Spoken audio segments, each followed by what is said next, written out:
Good afternoon students. Last time हमने practice set 2.6 के question number 3, 4, 5 and हाँ ये वाले सॉल्व करे थे। Today we are going to solve two more problems from this exercise. The problem number which we are going to solve is question number 6 and question number 9। 6 and 9 ये question हम solve करने वाले हैं। इसके notes भी आपको इसके साथ share करने वाला हूँ, ठीक है। एक बार देख low. In question number 6 for English medium, they have said, Mr. Kasam runs a small business of making earthen pots. He makes a certain number of pots on a daily basis. Production cost of each pot is rupees 40 more than 10 times the total number of pots he makes in one day.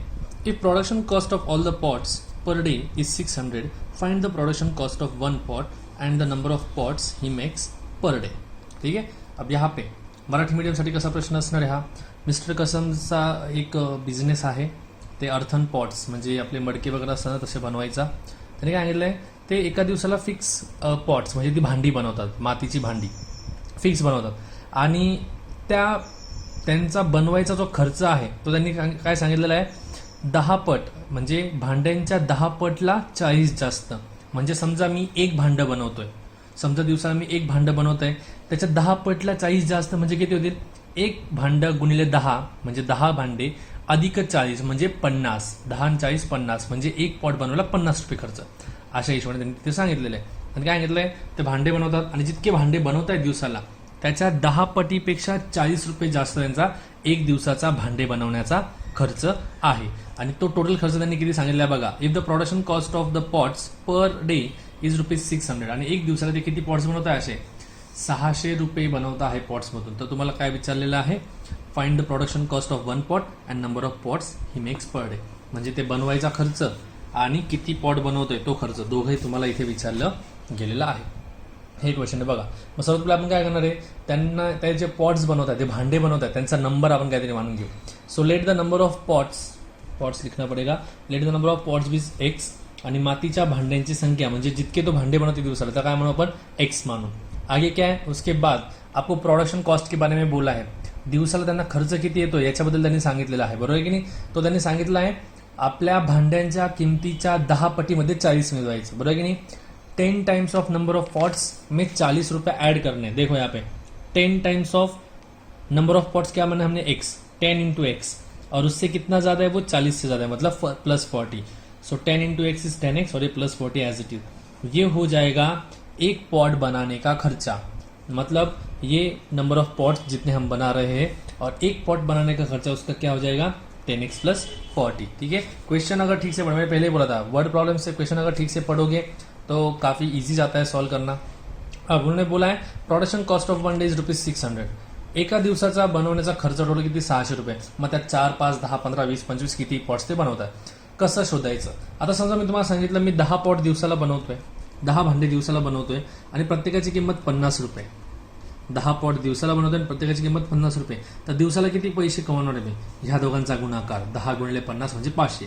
Same मी दिवसाला x pot बनवतोय आणि पॉटचा खर्च आहे 10x अधिक 40। मी दिवसाला x भांडे बनवतोय, x pots बना रहा हूं, I am doing x pots and the cost is 10x plus 40 for each pot. तो उनका कैलकुलेशन अगर करना है तो मुझे एक्स और ये इन दोनों को क्या करना पड़ेगा, मल्टीप्लाई। मराठी मीडियम आपण भांडे किती बनवतोय दिवसाला एक्स आणि त्यांचा खर्च किती, किंमत किती त्यांची 10x अधिक 40। जर मला दिवसाचं कॉस्ट काढायचं असेल मला काय करावं लागेल, ह्या दोघांचा गुणाकार। मग हा 600 म्हणजेच काय, ह्या दोघांचा गुणाकार। ते बघा number of pots into cost of one pot is 60 ने वापस 600 आहे, म्हणजेच भांड्यांची संख्या गुणिले एका भांड्यांची किंमत बरोबर 600, कारण की त्यांनी प्रश्नामध्ये दिलेलं आहे। भांड्यांची संख्या किती आपली एक्स गुणिले पुढे काय, एका भांड्याची किंमत किती काढली होती आपण, 10x अधिक 40, 10x plus 40 equals to 600। Now x into 10x 10x square बराबर है x इंटू 40 40x एंड ये 600 एज इट इज। x गुणिले 10x चा वर्ग, x गुणिले 40 40x आणि हे 600। आता हा 600 इकडे येताना वजा होणार, इकडे अधिक येतो, इकडे येताना वजा होणार, मग 10x चा वर्ग अधिक 40x वजा 600, 10x square minus 40x minus 600। अब आप देख सकते हो इन सबको 10 से डिवीजन जा रहा है, मतलब इसको छोटा बना सकते हैं, सॉरी इसको, इसमें सबको 10 से डिवीजन जा रहा है, इसको छोटा बना सकते हैं। इसको अगर 10 से डिवाइड किया तो एक्स स्क्वायर बचेगा, 40 को अगर 10 से डिवाइड किया तो 4 बचेगा और 600 को 10 से डिवाइड किया तो 60 बचेगा। मतलब हमारे पास साइमल्टेनियस इक्वेशन क्या आ गया, x square plus 4x minus 60 equals to 0. Marathi मीडियमसाठी एक्सचा वर्ग अधिक 4x वजा 60 बरोबर 0. हे आपलं वर्गीय समीकरण आलंय. त्यानंतर आपण हे सॉल्व्ह करायचे वेगवेगळ्या मेथड बघितल्या. 3 ते 4 मेथड्स आपल्याला. पहिली जी मेथड आहे तुम्हाला ती आहे फॅक्टरायझेशन म्हणजेच अवयव पद्धत. दुसरी जी आहे ती आहे कम्प्युटिंग द स्क्वेअर मेथड वर्ग पद्धत. तिसरी जी आहे ती फॉर्म्युला मेथड. तुम्हाला जी मेथड सोपी होईल त्या मेथडने सॉल्व्ह करायचा प्रयत्न करा. इथे आपण अवयव पद्धतीने सॉल्व्ह करणार आहोत. अवयव पद्धतीने काय करतो, या एक्स स्क्वेअरचा सहगुणक म्हणजे कोई कोएफिशिएंट 1 है और ये 60 है. 1 इंटू 60 माइनस 60 यहाँ पे लिख लिया. एंड मिडल टर्म क्या है 4, तो वो 4 यहाँ पे लिख लिया. मतलब हमें दो नंबर ऐसे ढूंढने हैं जिनको मल्टीप्लाई करने के बाद माइनस 60 आएगा और जिनको ऐड करने के बाद प्लस 4 आएगा. बराबर है. तो ऐसे नंबर्स कौन से हैं, plus 10 minus 6, because 10 minus 6 plus 4 end 10 into minus 6 is minus 60. तो वही लिख लिया एक्स स्क्वायर. 4x की जगह क्या लिखा मैंने 10x माइनस 6x माइनस 60. अब इसके बाद क्या करोगे, इनको कॉमन बनाना है. देखो यहाँ पे दिख रहा है आपको ये एक्स स्क्वायर प्लस 10x का एक ग्रुप और ये माइनस 6x माइनस 60 का एक ग्रुप. इन दोनों में सेम क्या दिख रहा है, कॉमन काय निघतंय, सारखं काय दोघांमध्ये, हा काय दिसतं दोघांमध्ये सारखं, आपल्याला एक्स सारखं दिसतोय म्हणजे मी एक्स कॉमन काढणार इथून. बरोबर आहे की नाही. मग उरला कोण इकडे एक्स आणि 10 उरला. बरोबर आहे. या साईडला काय कॉमन दिसतं बघा, हा 6 आणि 60 मधला 6. बरोबर आहे की नाही. मग दोघांमधून 6 कॉमन काढला, मग इथे उरला एक्स अधिक 10. सेम तेच केलंय बघा इकडे. आता एक्स कॉमन निकाला, यहाँ पे बचा एक्स प्लस 10, यहाँ पे minus 6 in bracket x plus 10 equals to 0. अब जो ब्रैकेट दोनों को सेम है वो एक बार लिख लो एक्स प्लस 10. दोघांना हा कंस सारखा आहे ना, मग एक्स प्लस 10 आपण साईडला लिहून घेतलं. बरोबर आहे की नाही. काय केलं आपण इथे एक्स अधिक 10 एका साईडला लिहून घेतला. ठीक है ठीक है. अब इन दोनों में से x प्लस 10 कॉमन निकाल दिया तो बचा कौन यहाँ पे x और माइनस 6. सो x माइनस 6 यहाँ पे लिख लिया. x अधिक 10 आणि x वजा 6. आता ह्या दोघा ब्रॅकेटचा गुणाकार 0 म्हणजे एक तर हा 0 नाही तर हा 0 म्हणून x अधिक 10 बरोबर 0 आणि x वजा 6 बरोबर 0. हा अधिक 10 आहे तिकडे जाताना वजा 10 होईल म्हणजे x ची किंमत वजा 10 आली. एंड x यहाँ पे माइनस है, वहां पे जाने प्लस होगा, मतलब x 6 आ गया. x हमने क्या बना था, नंबर ऑफ पॉट्स म्हणजे एका दिवसाला बनणारे भांडे. आता मला सांगा एका दिवसाला वजा 10 भांडे आपण बनवू शकतोय का, नाही. एक दिन को हम माइनस 10 पॉट्स नहीं बना सकते. बराबर है. तो इसके लिए निगेटिव नंबर हमें चलेगा नहीं. अब यहाँ पे x ये नंबर इसके लिए यहाँ पे लिखा मैंने नॉट पॉसिबल म्हणजे शक्य नाही. x प्लस 6 ये वैल्यू हमें चलेगी क्योंकि वो पॉजिटिव है. तो मैंने ये वहां पे लिखा x इक्वल टू 6. तो हमें दो चीजें पूछी गई थी, एक दिन में कितना पॉट बना रहा है प्लस उनकी कॉस्ट भी पूछी गई आपको. बराबर की नाही. तो एक दिन में एक्स पॉट्स बनवता हे हमने देखा था. एका दिवसाला एक्स भांडे बनवतो म्हणून तो दिवसाला 6 भांडे बनवतो कारण की एक्सची किंमत 6 आली. दुसरं काय, एका दिवसाची एकूण किंमत त्यांनी विचारली. एका दिवसात तो एका पॉटची किंमत विचारली ती आपण काय होती 10x अधिक 40. इथे लिहिली ते बघा 10x अधिक 40. बरोबर है. तीच किंमत आपल्या इकडे घ्यायची 10x प्लस 40. उसमें x की वैल्यू 6 पुट करो, 10 इंटू 6 इज 60. ये 40 ऐड हो जाएगा तो ₹100, मतलब 100 रुपए एक पॉट बनाने को लग रहे हैं. प्लस ऐसे 6 पॉट्स वो दिन में बना रहा है. इसके लिए 100 इंटू 6 इज 600 रुपीज एक दिन का कॉस्ट आ रहा है. समझ में आ गया सब लोगों को. ये क्वेश्चन में ज्यादा सोचने लायक तो कुछ था नहीं. बरा है कि नहीं. जो वर्ड प्रॉब्लम से मैंने पहले बोला, अगर आप क्वेश्चन ठीक से पढ़ोगे तो बाकी की चीजें सॉल्व करना काफी इजी होता है. ठीक है. एक बार क्वेश्चन देख लो, अगर कुछ प्रॉब्लम हो तो पूछो. अगला क्वेश्चन जो हम सॉल्व करने वाले क्वेश्चन नंबर 9, उसमें बोल रहा है if 460 is divided by natural number, quotient is 6 more than 5 times the divisor. बराबर है. And the remainder is 1. Find the quotient and the divisor. ठीक है.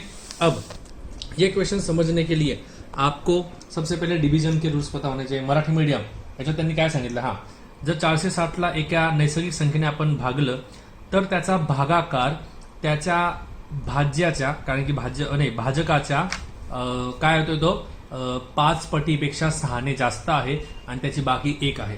एकदा नीट पहिले कन्सेप्ट समजून घेऊ. तुम्हाला भाज्य, भाजक, भागाकार, डिविडेंड, डिवाइजर, क्वोशंट क्या होता है वो देख लेते हैं. इसके लिए मैंने यहाँ पे एक एग्जांपल लिया है. 125 डिवाइड बाय 100 म्हणजे 125ला 10 ने भाग द्यायचा. भाग देऊ इकडे. 125ला 10 ने भाग, 10 1 10 म्हणजे 12तून 10 गेले उरले 2, वरतून 5 खाली आला 25, 10 दुने 20 उरला 5. इथे 4 गोष्टी आपल्याकडे. एक आहे हा 10, एक आहे 125, एक है 12, एक है 5. पहले इंग्लिश मीडियम को एक्सप्लेन करता हूं. जिसको डिवाइड कर रहे हो ना आप उसको कहा जाता है डिविडेंड. बराबर है. जिसको डिवाइड, यहाँ पे किसको डिवाइड करो 125 को, तो वो डिविडेंड हो जाएगा. बराबर है. जिससे डिवाइड कर रहे हो, मतलब ये 10 जिससे डिवाइड कर रहे हो उसको कहा जाता है डिवाइजर. वो है यहाँ पे 10. देखो डिवाइजर. अब उनको डिवाइड करने के बाद जो ऊपर आंसर आ रहा है हमारा, उस आंसर को कहा जाता है क्वोशंट. बराबर है कि नहीं. तो क्वोशंट यहाँ पे हो जाएगा 12. एंड जो लास्ट में आंसर बचता है उसको कहा जाता है रिमाइंडर. तो आपका रिमाइंडर यहाँ पे 5 हो गया. मराठी मीडियम, ज्याला भाग देतोय आपण 125 ला भाग देतोय ना त्याला आपण म्हणतो भाज्य. ठीक आहे. ज्याच्याने भागाकार देतोय म्हणजे हा 10 त्याला म्हणतो आपण भाजक. त्यांना भागाकार दिल्यानंतर जो भागाकार येतोय आपला वरती हा त्याला म्हणतो आपण भागाकार 12 आणि शेवटी जे उरलेलं असतं त्याला आपण काय म्हणतो बाकी. आणि त्यांचा एक रूल आहे तो माहिती असेल तुम्हाला कि इंग्लिश मीडियम के लिए होता है, ये देखो यहाँ पे लिख के दिया है, dividend is equal to divisor into quotient plus remainder. ये फॉर्म्युला है, आपने 6-7 स्टँडर्ड में पढ़ा. मराठी मीडियम 6वी-7वी मध्ये तुम्हाला हा हे सूत्र होतं, भाज्य बरोबर भाज्य गुणिले भागाकार अधिक बाकी. याचाच वापर करायचा आता. अब क्वेश्चन में आपको क्या दिया है, नेचुरल नंबर से डिवाइड कर रहे हो, नैसर्गिक संख्येने भागतोय. भागतो तो कौन असो, जिससे डिवाइड करते उसको क्या कहते हैं आप, डिवाइजर. बराबर है कि नहीं. इससे भागते ना आप, याच्याने भागतो आपण, याच्याने डिवाइजर हो तो मैंने उसको x मान लिया. Let the divisor be x, divisor को x मान लिया. बरोबर आहे. मराठी मीडियम साठी काय आहे, भाजकाला x मानू. बरोबर आहे. आता क्वेश्चन काय सांगितलं त्यांनी, it is 6 more than 5 times of the what divisor. बरोबर आहे की नाही. 6 मोर म्हणजे +6 लिहिला, पण कशापेक्षा 6 मोर आहे, 5 टाइम्स ऑफ द डिवायझर म्हणजे 5x. x म्हणजे डिवायझर आहे म्हणून 5 गुणिले डिवायझर म्हणजे 5 इंटू x, 5x + 6. हा तुमचा काय झाला क्वेश्चन. अजून काय दिले क्वेश्चन मध्ये, रिमाइंडर. रिमाइंडर म्हणजे बाकी दिली ती काय तुमची 1 आहे. म्हणजे हे सगळं लिहिलं. आता आपल्याकडे काय काय आले बघा, डिवाइजर आला x, क्वोशंट आला 5x + 6 and remainder is 1. And आपको डिविडेंड तो उन्होंने दिया है, क्या बोला है, 460 को डिवाइड करना है. बराबर है नहीं. तो डिविडेंड भी आपके पास है, मतलब चारों चीजें आपके पास है. मराठी मीडियम भाज्य तुम्हाला प्रश्नातच दिलेला आहे, 460 ला भागाकार द्यायचा आहे. बरोबर की नाही. कशाने भागाकार द्यायचा आहे, त्याला आपण भाजक मानला म्हणजे x मानला. त्यानंतर त्याला भाग दिल्यानंतर भागाकार किती दिला आपला, 5x + 6, कारण की त्यांनी प्रश्नामध्ये दिले. आणि यांची बाकी किती 1. मग आता आपल्याकडे जो फॉर्म्युला आहे त्याच्यात फक्त ते आपल्याला पुट करायचे आणि इझिली आपल्याला आन्सर भेटून जातील. फॉर्म्युला क्या आपले पास, dividend equals to divisor into quotient plus remainder. Marathi medium भाज्य बरोबर भाजक गुणिले भागाकार अधिक बाकी. डिविडेंड किती आपल्याकडे 460, डिवाइजर इंटू क्वोशंट, डिवाइजर कितना है आपका x माना था आपके, क्वोशंट कितना है आपका 5x + 6 आया. बराबर है. और उसमें क्या करना है, ऐड करना है क्या, रिमाइंडर. मराठी मीडियम भाज्य आपला 460 आहे, भाजक x मानला आपण, त्याचा भागाकार 5x + 6 आला आणि बाकी किती त्याची 1. मग ह्याच्यामध्ये पुट केलं, तेच पुढे सॉल्व्ह करणार आहे आपण. आता बघा बरं, 460 बरोबर x गुणिले 5x + 6 अधिक 1. आता 460 जसं तसा हा x गुणिले 5x, 5x चा वर्ग 5x² plus 6 into x is 6x आणि हा +1 जशाचा तसा. अब ये 460 = 5x² प्लस 6x + 1. अब ये 460 को यहाँ पे शिफ्ट कर देते हैं. बराबर, तो 0 बचेगा. ये 5x² as it is, 6x as it is, ये +1 एज इट इज. ये 460 वहां पे जाने के बाद -460 हो जाएगा और इक्वल्स टू 0, कुछ भी नहीं बचेगा इस साइड में. बराबर है. अब 5x² जो है अपने पास, ये 5x² प्लस 6x प्लस, बराबर है, यहाँ पे ये कट कर देते हैं. यहाँ पे हमारे पास ये 5x² प्लस 6x प्लस 1 -560. तो यहाँ पे 5x² plus 6x -459 is equals to 0. बराबर है. ये आ गया. यहाँ थोड़े कैलकुलेशन पार्ट में गलती हो गई थी तो इसके लिए हमने ये पार्ट कट कर दिया, ये वाला और ये वाला पार्ट कट कर दिया है. यहाँ पे देखो, ये हमारा इक्वेशन आया था 5x² plus 6x -459 = 0. Marathi medium 5x चा वर्ग अधिक 6x वजा 459 बरोबर 0. आता याला सोडून आटे खाली लिहून घेतला परत 5x² प्लस 6x -459. आता कसं सॉल्व्ह करणार याला, परत ह्या दोघांचा गुणाकार 5 गुणिले 459 तो येतो 2250 वजा 2250. बरोबर आहे. मधले टर्म कोण आहे, +6, ते इथे +6 लिहून घेतलं. मला आता 2 नंबर असे बघायचे ज्यांचा गुणाकार -2250 येईल आणि ज्यांची बेरीज 6 येईल. जर तुम्ही अवयव नीट पाडले, जर फॅक्टर्स नीट सॉल्व्ह केले तर 2 फॅक्टर्स भेटला आपल्याला, +51 -45, 2 फॅक्टर्स मिळले. मराठी मीडियम 2 अवयव भेटतील, अधिक 51 वजा 45, बिकॉज अधिक 51 वजा 45 बरोबर अधिक 6 आणि 51 गुणिले वजा 45 इज -2295.